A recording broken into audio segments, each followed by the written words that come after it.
Okay, welcome everyone. So maybe before we get into the nitty-gritty bits of this, the link that's shared here takes you to the agenda, but it's also quite a long document by now, in case you're ever wondering where this all started from and how things have changed over the last 2+ years. I've put the tentative title that started all of this at the very beginning of the agenda document, so that it's a combined pupillometry eye tracking study to investigate violation of expectations in kids and adults in knowledge and ignorance contexts.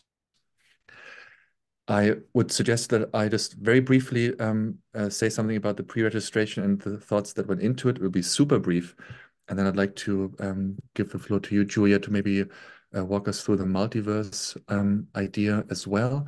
And then quite happy to open up the floor to discuss the pre-registration, anything that you've spotted that we should discuss, put a few pointers up there following from the wonderful comments that were already made.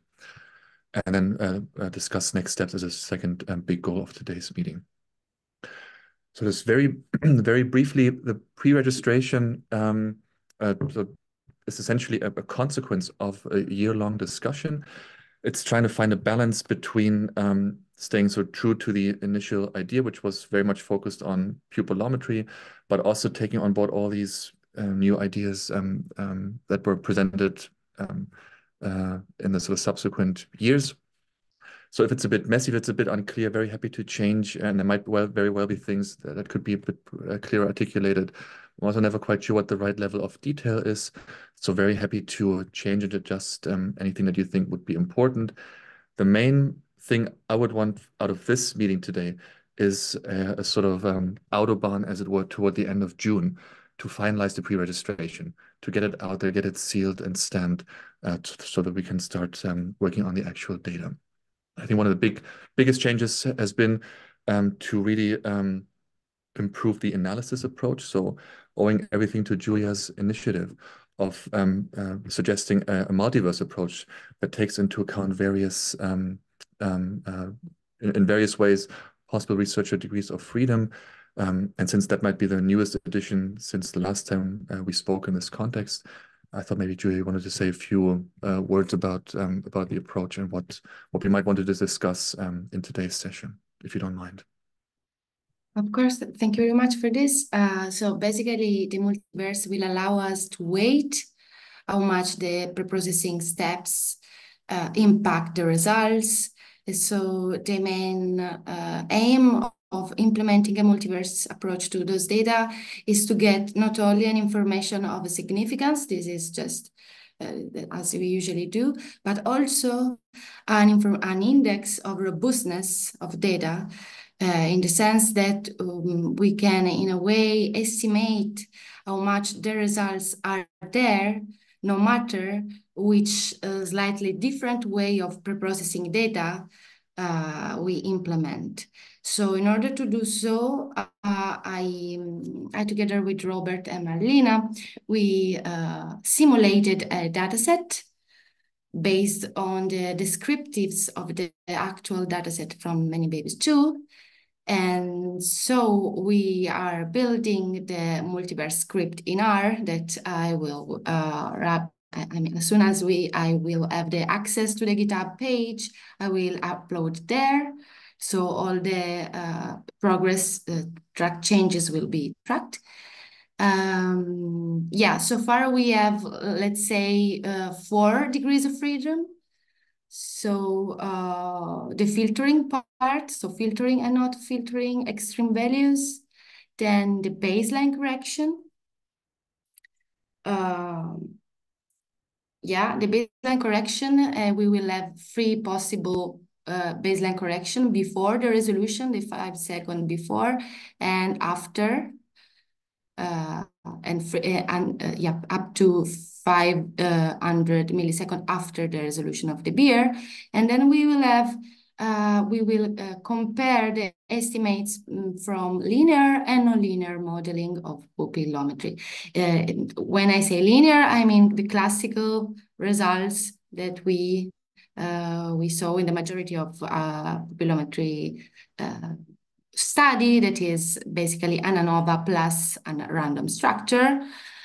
that takes into account the nested nature of data based on different laboratories, and the nonlinear model that will, of course, take into account the random structure plus the effect across time during the last trial. So I'm running the last version. So hopefully I will able to knit and upload here in the chat the so far version. But of course everything will be on GitHub. So I mean everybody will be able to go in details and hopefully find errors so we can fix them before. Yeah. So like doing that, once we will got the pre-registration, if so, we already have the code and we will just run the code on the actual data, hopefully. So I don't know if explain myself or. That's very, very clear. Thank you so much, Julia. And should just say that we were able to do all of this, all of the analysis, because the analysis team has really paved the way so kindly and so patiently. So really owing everything to Melly, Alvin, and Martin here in the call for preparing this to put us in a position to really craft the scripts along with the pre-registration to really have this be essentially scripted more or less in parallel.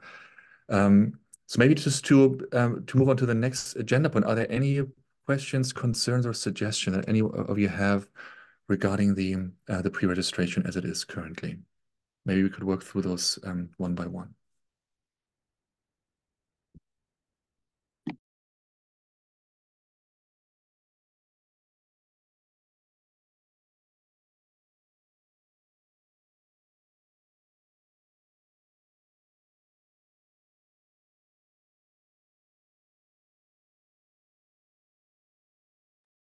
Yeah, maybe one just to kick things off, not saying this is necessarily the most important thing, but maybe it would be worth just maybe briefly talking about the model comparisons in the in point 5, I guess. In part, I made it, I'm not sure where things stand there yet, but a couple days ago, I made some comments about multi-DF tests and what exactly they're testing and whether we want multi-DF tests rather than single degree of freedom tests that try to isolate the effect of individual conditions. There was one case at least where it seemed like we were trying to articulate a single degree of freedom test where we wanted to isolate the effective condition, but we were making a model comparison that was removing both the condition effect and the interaction. Not saying the multi-DF tests might not be useful in some cases. I just was, wanted to make sure that not having the background of the full project, that we were testing the specific, isolating the specific thing that we wanted to test for, basically. So in no way wedded to the way it's currently written in the document. So very happy to use the most to-the-point analysis with the least degrees of freedom to also reduce the number of p-values that might be generated here. So quite happy, Martin, to follow a suggestion you would have either as sort of whatever it is, Wilcox notation as I tried it here, or the plain R code. I think the only bit that sort of started this for me was that there are different hypotheses and there's reason to assume what the pattern could look like in these different cells or with regards to main effects, but how to test them. Really very happy to use a much more streamlined approach. I'm just here straddling the boundaries of my stats and knowledge. So this is not set in stone. It should be the most efficient way to test the interaction and then also see whether there's overall effects of outcome or condition. Yeah. So, okay. So maybe it's useful to focus in on the one specific thing that kind of stood out to me. So if we look at on 5, hypothesis 1 and then 1.1. So if we compare reduced model 2 to the full model, right, then that's comparing a model where we just have the condition effect to a model that has outcome, but also the outcome by condition interaction. So that's why it's like a 2DF kind of test. So I guess in my experience, fitting these kinds of models is sort of more the regression influenced approach, but it's it's the same thing as an ANOVA. My approach would be, if it was just me, I would just center these variables, run the regression model on it, and then that will spit out the main effects of condition as well as the overarching interaction. And the main effect of and the main effect of outcome, if we just take the full model. And the main effect of outcome that gets spit out, that's a single DF test, where you're comparing the full model to a reduced model that just takes out the slope term for outcome, but keeps in the condition by outcome term. Then the logic is that you try to really isolate that main effect. And as long as, in the regression, we've centered condition and outcome, and they're just they just have two levels, right? So we can just do a simple unit centering minus 0.5, 0.5, something like that. And that'll just give us the main effect. We can just interpret that output as the isolated effect of outcome, and kind of symmetrically can look at the effective condition as the main effective condition for isolating that question. So what's my actual proposal? I guess there's two levels to the proposal. One proposal is a practical one, just for like the R code that we write. I think we can just write like an LM model and then interpret the summary output as long as we're centering. Somebody correct me if I'm way off base, and that will cover a lot of the individual hypotheses that we then talk through here, rather than necessarily needing to write out the ANOVA commands and fitting each of those individual models. We can, of course, do that. It'll be equivalent to the LM model. And then for the pre-registration, the proposal is that I think we just, hypothesis 1.1, I think you already captured it in the chat, the comment, Robert, that I think for the specific effect we're talking about there, I think the reduced model actually also includes the condition by outcome interaction, even though that feels a little bit counterintuitive, just because you're trying to isolate the main effect of outcome. Hopefully that was Great. sort of clear in my attempts to reformulate.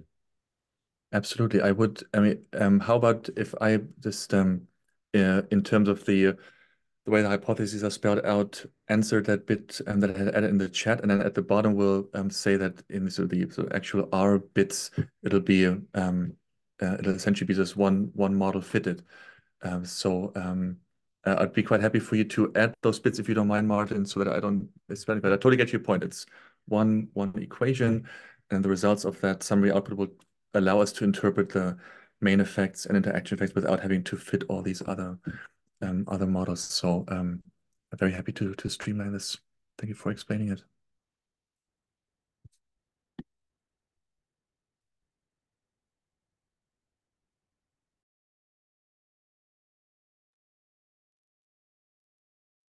And so the action point one here would be, I'll make a brief suggestion. Are you already starting, Martin? Wonderful. And then we'll sort of tidy this up in hypothesis one.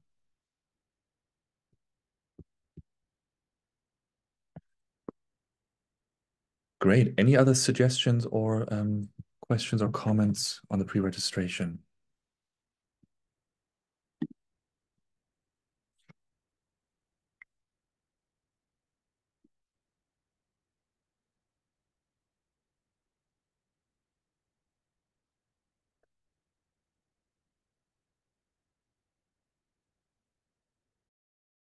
Yeah, please, Martin, go for it. Sorry. I just keep us going with the other thing that I put into the pre-registration, but unless somebody has something else they want to jump in on. The other thing that I was thinking is maybe it's useful, I put this in the comment, but maybe it's useful to say it out loud in the meeting. The exclusion criteria that are applied to the data so far that gets passed along to the pupillometry data, those are all based on the main pre-registered analyses in the registered report. And of course, my understanding is that all the main registered analyses were kind of most focused on the first test trial. So all the exclusion criteria are based on do we want to exclude this trial if there's too little looking? That's all based on the first test trial. It doesn't actually take into account the second test trial at all. But of course, here now we're exclusively kind of focused on that second test trial. So all that means is I wonder if we just want to put into the pre-registration some exclusion criteria on the trial level that are grounded in looking on the first test trial. One could even wonder if one would want to, I'm not saying we want to do this, one would want to revisit the exclusion criteria based on the first test trial, because of course, for us, you know, if the eye tracker kind of like didn't do a great job capturing the kid's eyes on the first test trial, that doesn't really matter as much as I understand it. For this analysis, what really matters to us is whether we can capture their looking and their pupil size for the second test trial. So I just wanted to put that in the room. I think we could basically just match a lot of the trial level looking criteria from Many Babies 2. That seems like that would be my default like baseline proposal, with the complication, the discussion point of like, you know, do we actually want to try and pull back in some data that we're excluding right now based on the first test trial? That wouldn't actually be so hard to do, by the way, now that I think about it, based on how we process things now. Made some updates that would actually make it easier to flexibly look at the full data set.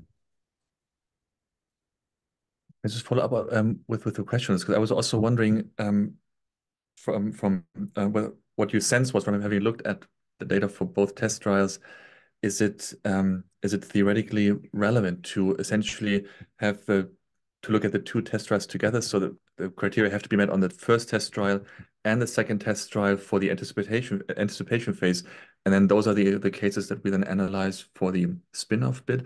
Or do you think it can just be the test trial bit in and by itself, even if on the first trial kids did something very different or didn't provide any data at all? So I don't have a good sense of what would work here. I guess my default would be to your suggestion of rolling over the criteria from trial 1 to trial 2, that given that we have the large sample, to be more stricter and say the criteria that you've specified for trial 1 also have to apply for test trial 2, and those are the cases we then carry on over.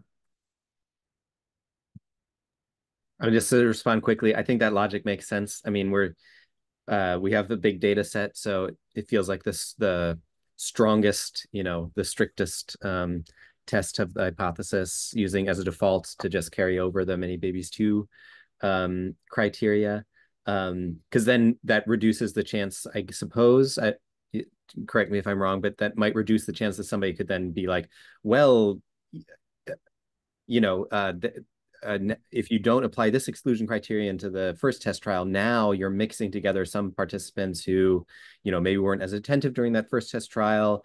And so now you have some carryover effects for some participants, but not others, blah, blah, blah.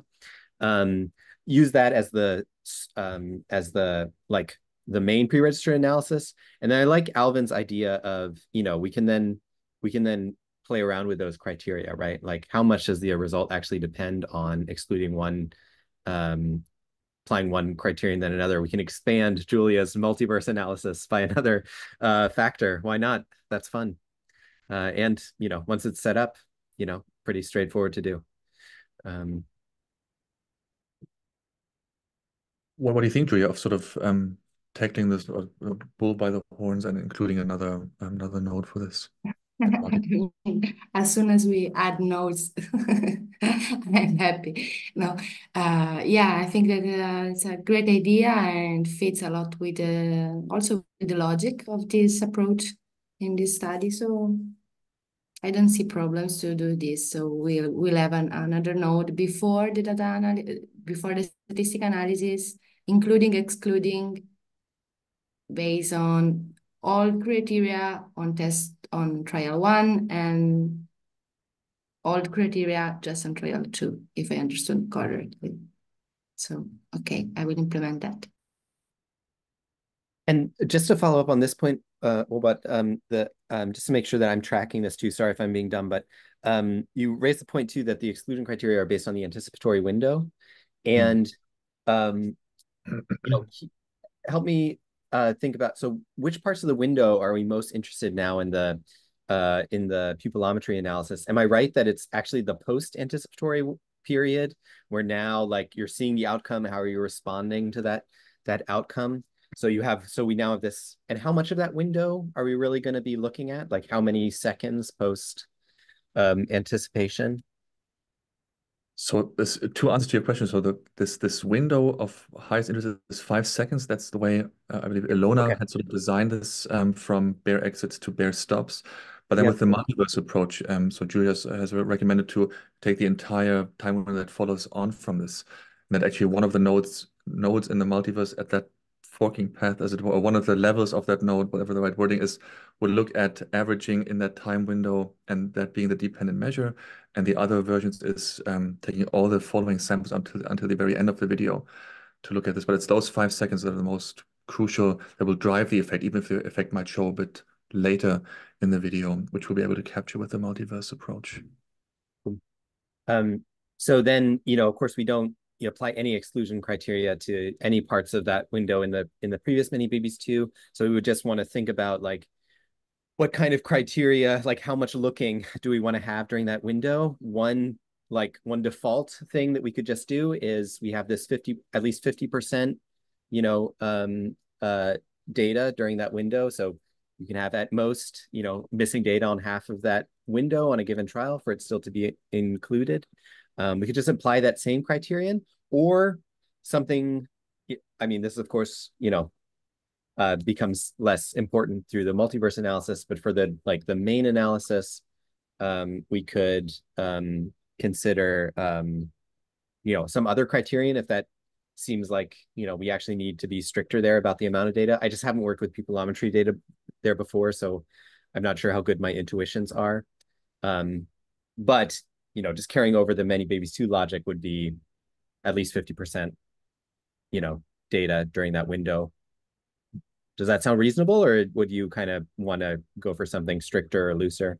I think your intuition is absolutely spot on. So the 50% is also I think previous work supporting this choice of 50%. I would just probably I would sort of suggest that we apply the 50% to those 5 seconds where something of relevance is happening, but not to everything else, just to give the cumulative measure a way of I guess sort of pulling its weight, as it were.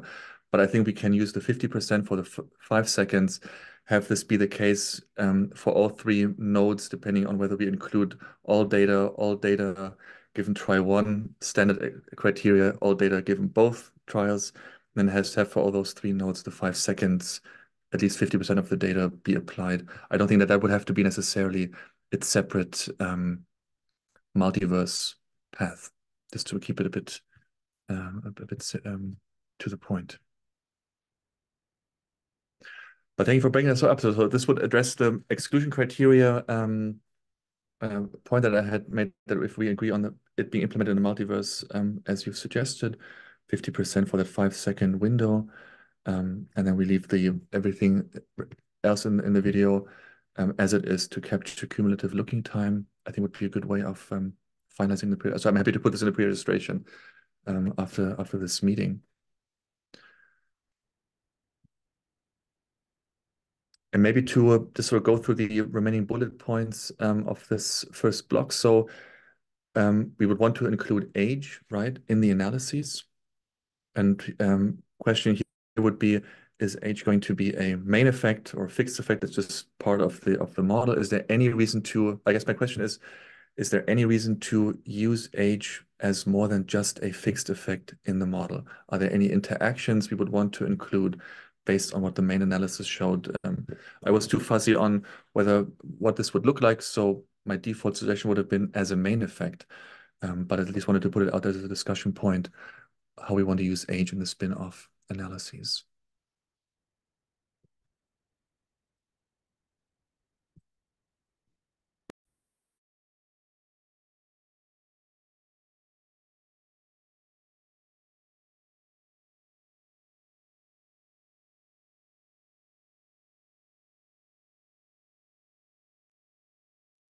Another option could be that it's part of the interaction, so that we're including a 3-way interaction of age group, condition, and outcome would be another possibility. I'm not setting this up, Julia, as a multiverse node again, but just to put options on the table, or that we run the analyses separate for both age groups, but I guess that's what the fixed effect inclusion would already do. So maybe between those 2 options, are there any so strong strong views on this, or should be have the three-way interaction be a supplementary analysis?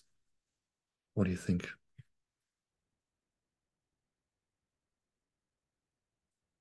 Maybe like in case it's helpful, just to make sure I'm tracking what's at stake in one decision versus the other.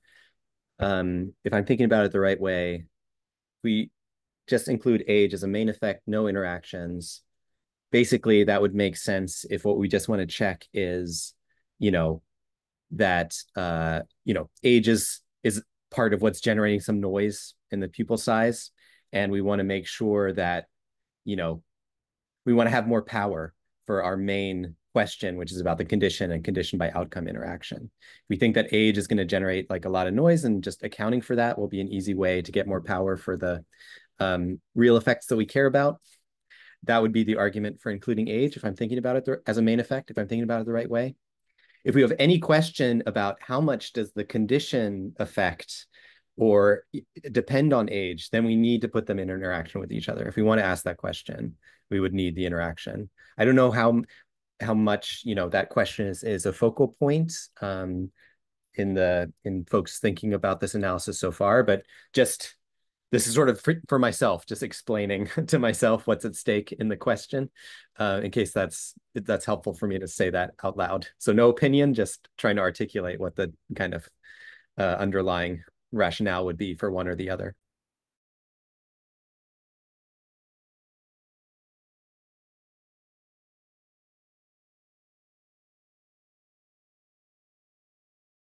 And I can't help but say and make one comment, which is that it feels like usually our question is like, the question that people want to ask is like, well, does age matter? And what you mean when you ask, does age matter, is, does the condition effect depend on age? So it feels like usually that reviewer comment or that, you know, that question that's in people's minds is usually an interaction question, is my hunch.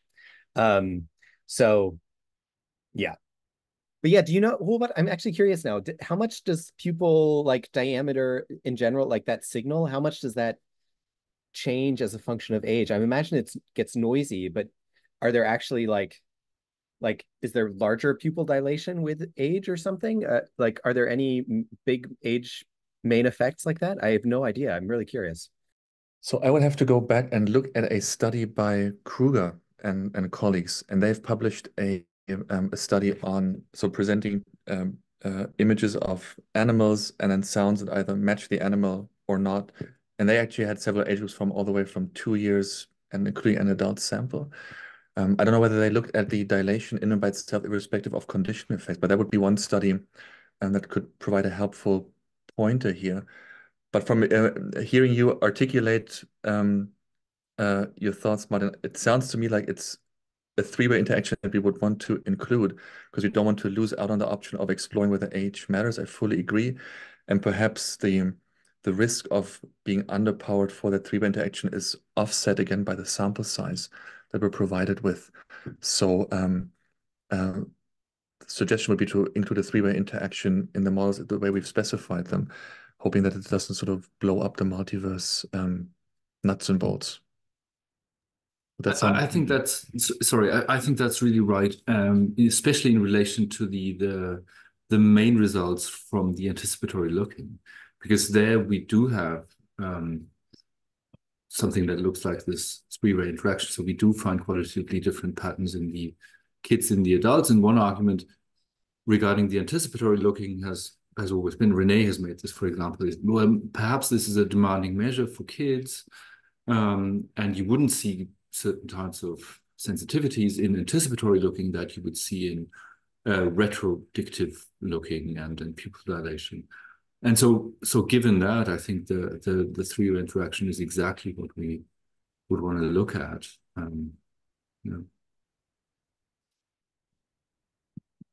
Great, but I'll add this to the pre-registration. Maybe just to follow up on the, sorry, Martin, if you.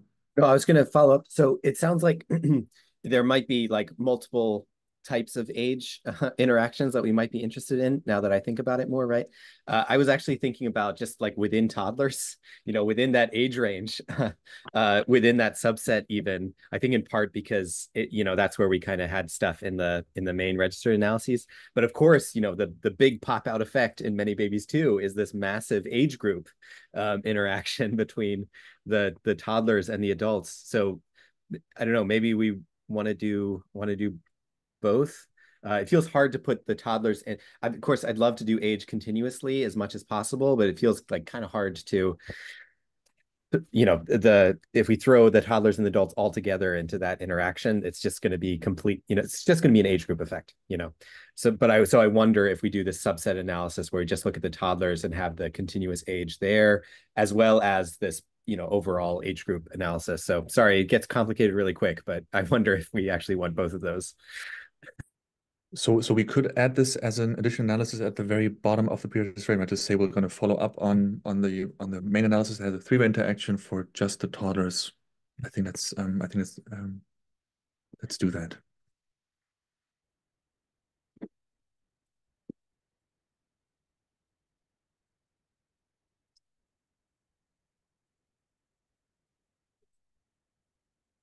I wanted to follow up on the age bit, also looking at another bullet point on here, and this is sort of moving to the hypothesis block 3, and that's the relation between the degree of anticipation and change in pupil size, change in looking time.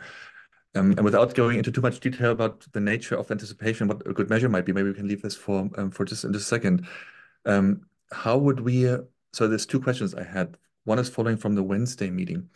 Is at the moment what we're predicting is a relation between the degree of anticipation and pupil dilation for the knowledge conditions only. The more children anticipate the target, the more dilation they would show in the incongruent compared to the congruent condition.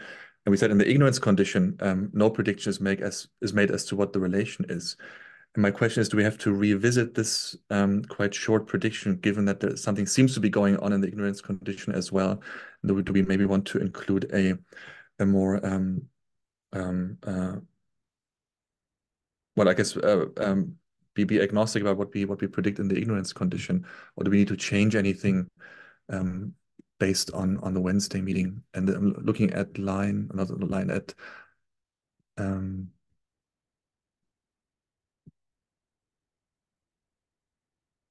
sorry, where do I have this?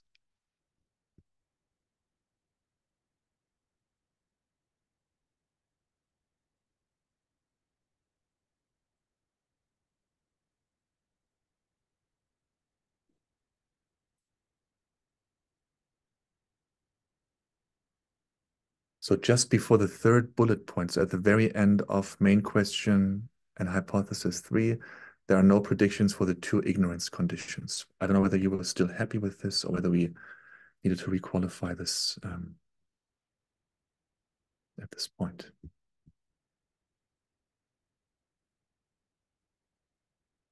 It wouldn't have any consequence on the model we're fitting. It still has both outcome and condition in there. It's just a minor point. Yeah, whether we want to modify this, or whether we're simply exploring the relation in those conditions.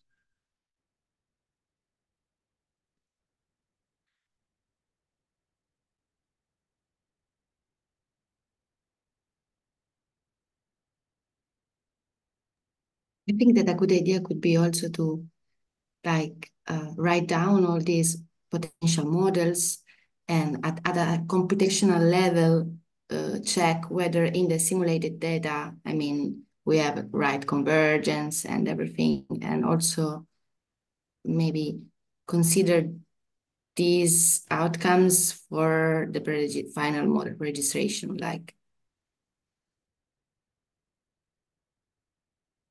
so maybe as something to revisit over the next week once we see the results of the simulation, and I'll just sort of keep it marked for now, because it really just only is, I think, of most relevance for that above, but it doesn't have any influence on the models necessarily at this point. But one thing I did want to raise is, so this So this analysis, which I tried to spell out at the end of section 5, which essentially has the standard equation, but now also includes anticipation.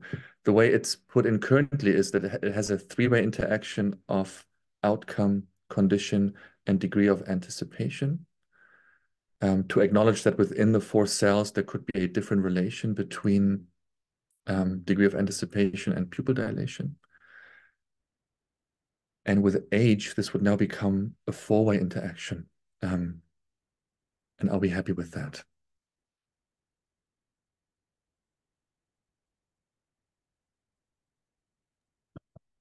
If I may, I think that, by the way, it's very ambitious as a model, but it is possible that the interpretation of the data will be a real challenge. And also increasing the number of interaction, we are likely to model noise instead of data. I mean, we are increasing the chance to model noise instead of actual data. So, yeah, not to be discouraging, but I mean, a 4-way interaction, good luck with interpretation of that. What we could also do is we could keep, sorry, Hannes, what? Sorry, no, this is a separate point. Then maybe just following on from what we could also do is we could also say we actually fit in the main model as a fixed effect the degree of anticipation, because there's not necessarily any reason yet to assume why, depending on condition, the relation would have to be different. It's more generally that if that the degree of anticipation should be related to the change in pupil size. So we could also fit it in the very main model as a fixed effect, and then at the very end specify that we'll run maybe 4 individual correlations within each cell, because it's really more of a I guess so exploratory, maybe not the right word, but it's a follow-up analysis, and maybe that's a way to find a good balance between being parsimonious on the one hand and not fitting too many models, and just adding it as a fixed effect to our main model, and then just specifying 4 additional correlations will be calculated for within each cell. What do you think? Yeah, sounds like a good compromise. Okay, then I would add this to the pre-registration where the main model is specified, the main effect of anticipation, and I'll clarify that we have these 4 follow-up analyses, correlations that we're going to fit. Okay. Hannes, so you had a point.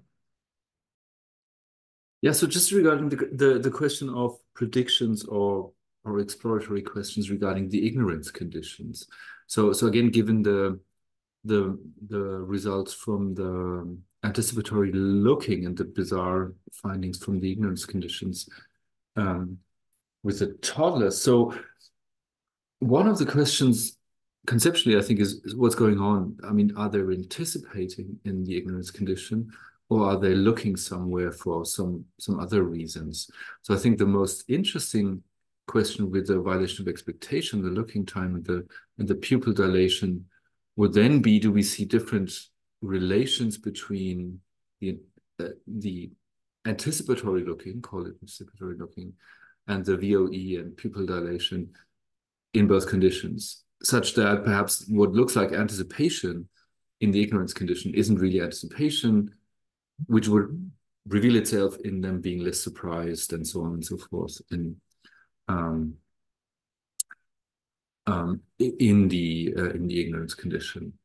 So conceptually, that's what I think would be the most interesting take on things given the Wednesday meeting, right? So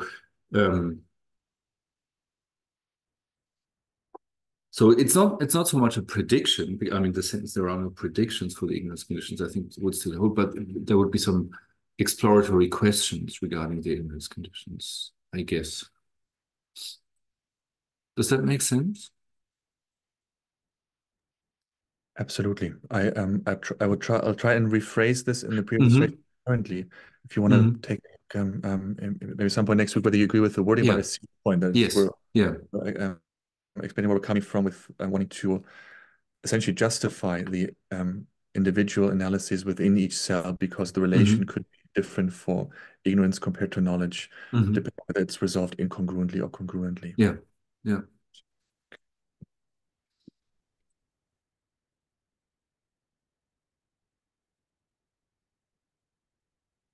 Okay, I'm just looking at the agenda again. So discuss agents. So we've discussed all the points on here. The luminance analyses, I'll come back to it as part of the next steps in the next block. So I just want to make sure that anyone had anything else they wanted to add to the discussion of the pre-registration.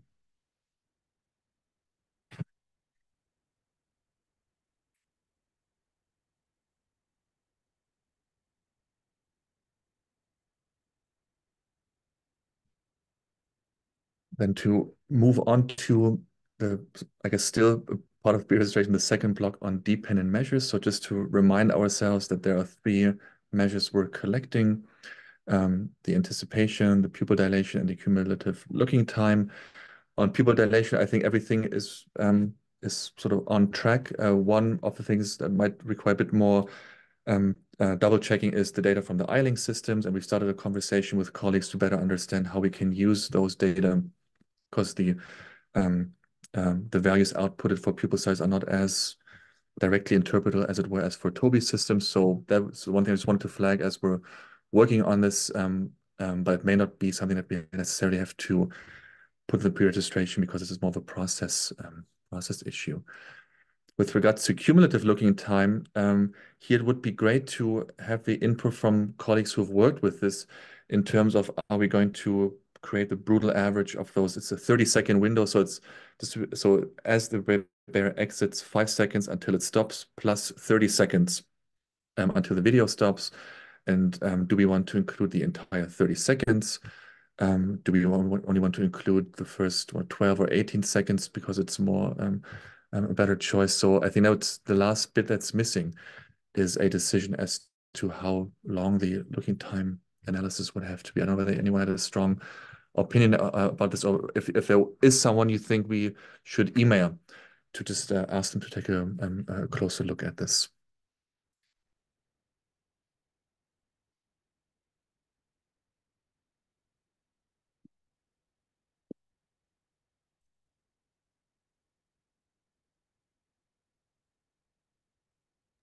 So this is just about the looking time, the frame.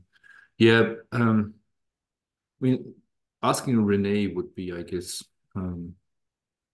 will she say, look, I mean, this is not really properly designed for violation of expectation? But I think it would still be great to ask her about.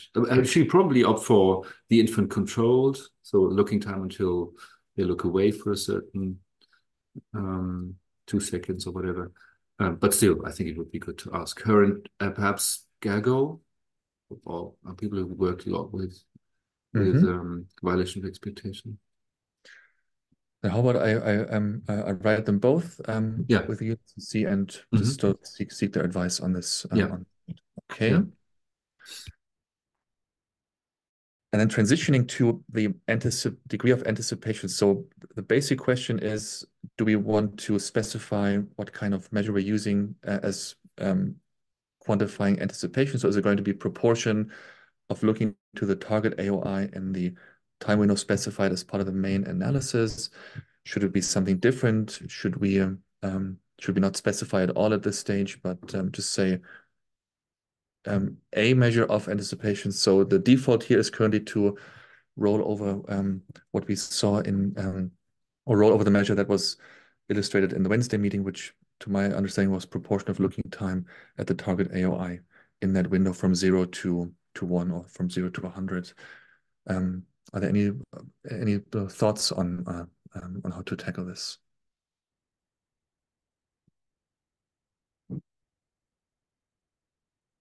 I guess it would be most obvious to take this one, right? The target measure from the main MB2. So I think it would also be cleanest because it would refer back to the main measure of the other manuscript.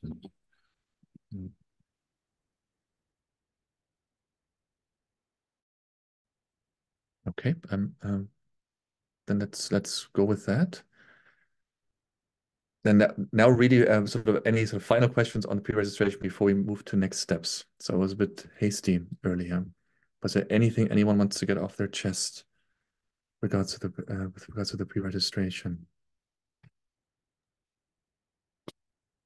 I guess one thing that's still on my mind is, you know, because events are happening on the screen and there's like an outcome where the bear is coming out of the tunnel. I kind of asked this, and I thought you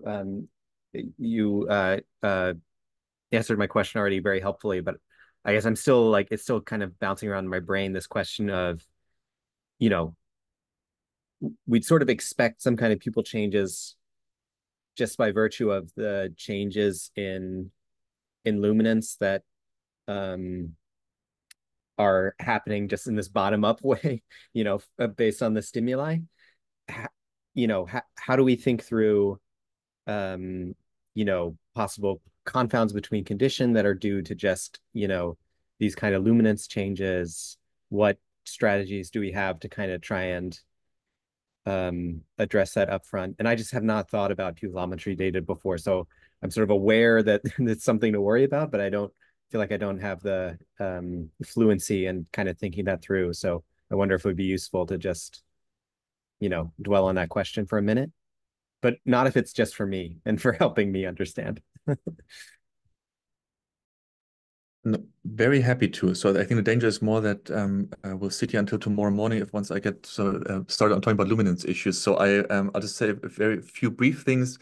I'm very happy to put a link to an overview that I've worked on, not to in any way self-promote, but it's an attempt at an exhaustive list of how luminance issues were addressed in the previous work in developmental studies, just to give a brief overview.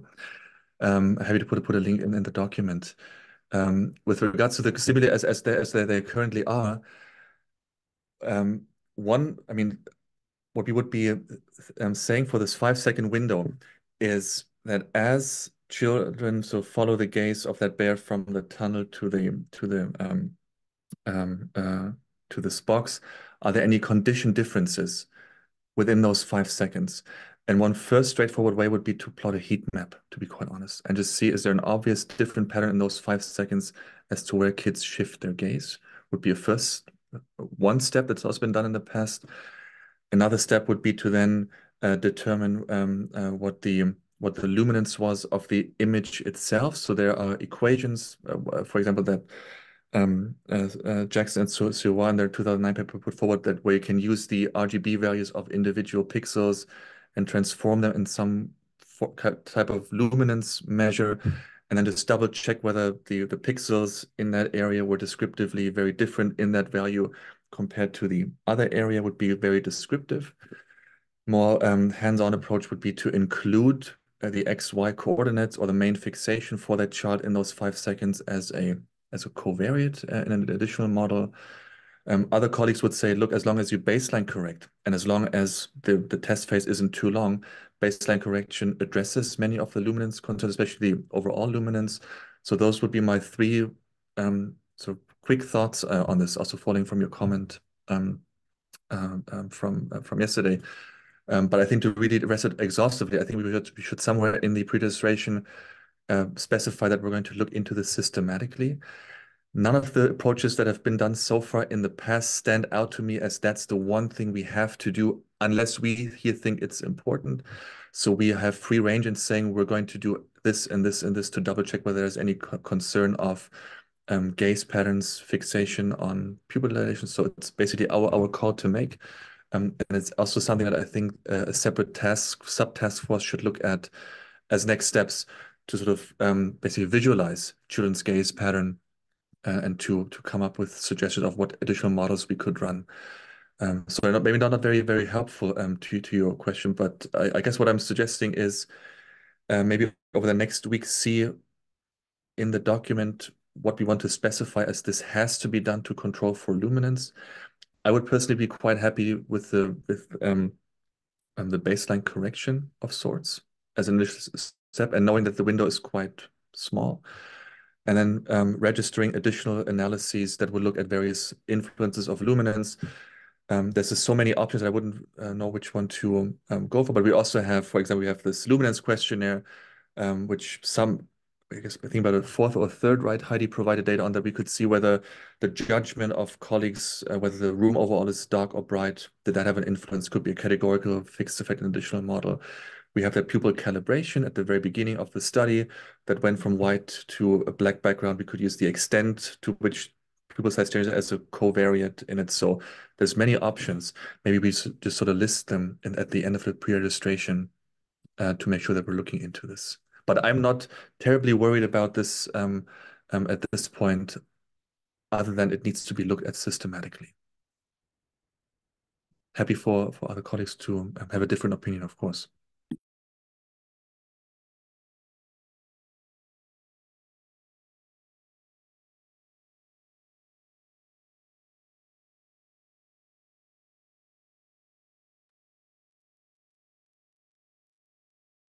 If anything does come up with regard to this, please always put in the document or in Slack. Very happy to keep the conversation going. I'm a bit of a stickler when it comes to timekeepers. I'm just wary of the 1 hour. I'm very happy to stay in the call for as long as everyone else is happy to.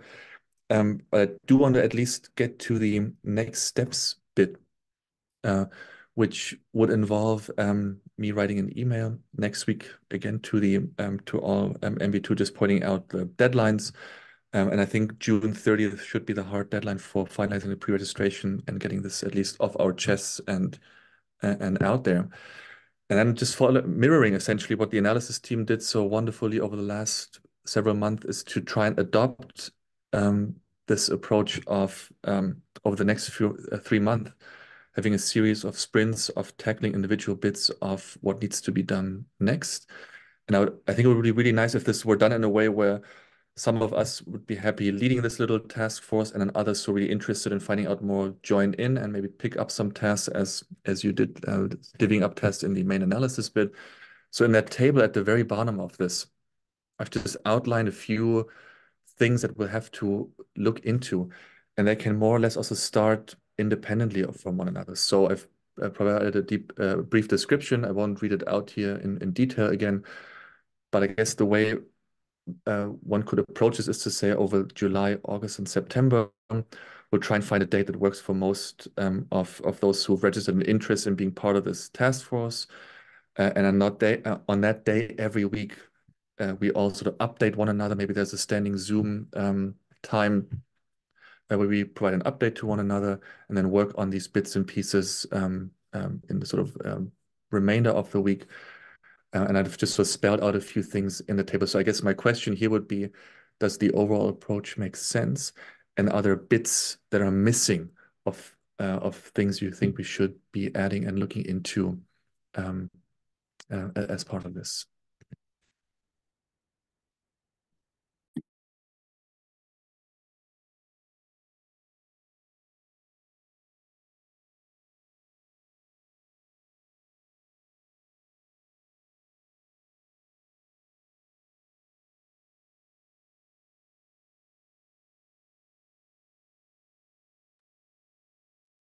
And just since I didn't get to it at the very end of the table, so visualizations was just literally plots for any of the measures. I don't know the color palette or ggplot well enough, but this is literally for someone who's really into creating beautiful plots.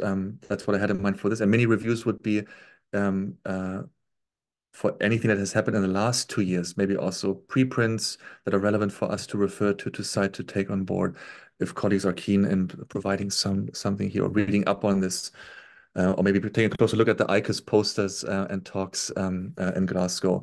This would be a separate bit that I think would be really helpful. And if you can think of any additional jobs or tasks that should go on here, please do add.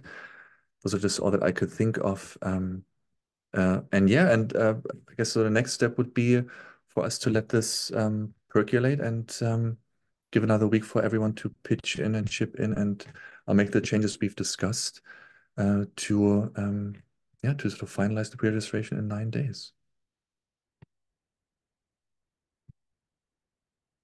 So anything else that I forgot? Anything else anyone wants to mention, to bring up?